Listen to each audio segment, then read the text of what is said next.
Last time we saw Matthew's opening day bow kill in Alabama, and he proved that if you trust in God, anything can happen. This show, we're going to start things off with a family and friend quail hunt, then finish things with a duck and quail hunt that was a benefit to the Child Advocacy Center. So first up, we got our quail hunt. It's a hunt we do every year at Davis Quail Farms. It's a great time, family fun. You know, it's different than the everyday hunt because you're not sitting in a stand for 2 hours. You're getting out, fellowshipping, and having a great time. Hunting at Davis Quail Farm is truly a special experience. Mr. Davis stays on horseback the whole time as he's spotting quail and working his dogs. He's truly one of the best in the business, in my opinion. It truly is amazing to watch his dogs work, the way they locate the birds, flush them out of cover, and then retrieve them after they're shot. So you might come across a period of time when the birds ain't flying, they're not there, you get into a lull. But that's right when the wad flies up in front of you and it gets hot real quick. Right.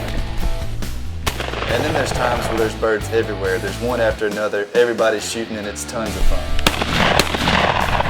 The first shot slowed him down. The second shot killed him. That one died.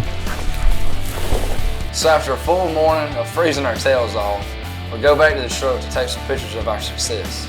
So if you've never been quail hunting, I highly recommend it. It's a great form of hunting. It's laid back, but at the same time, it can be very challenging. At the end of every hunt, it's always important to remember it's the memories you take away, not always what's on the back of the tailgate, but those quail sure were good.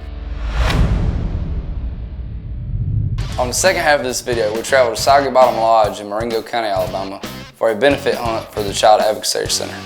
It's always a good thing to donate to a good cause, and it just so happened by donating to this one, we ended up winning this great hunt.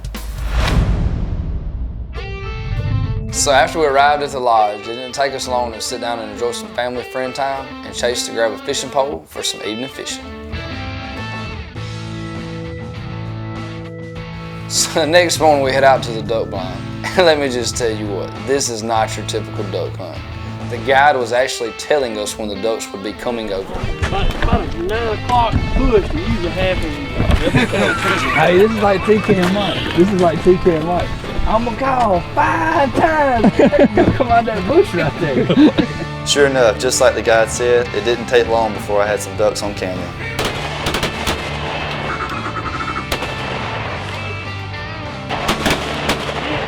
A few of the ducks out of the group thought they were a little smarter than others and they decided to walk to the pond. I guess they thought they were safe if they weren't flying because we had some killers in the group. So this truly was an amazing event. It wasn't my typical duck hunt, but it was a great time with family and friends. We killed a few birds and the smile said it all. After a successful duck hunt, it was time for me and Matthew to swap. He got behind the camera, I got behind the gun, and we headed to the quail field. So it wasn't long before the dogs were working those birds right away. One would point while the other would flush and fetch. Early on we had some success, but as the day continued it slowed down. So the morning hunt success didn't transfer over to the evening, but we still had a blast and killed a few birds. Well, that's it for this episode. Next time we'll pick up with some Alabama late season rifle hunts and see if we can't put a few nice deer on the ground. Y'all stay tuned. That was a good one.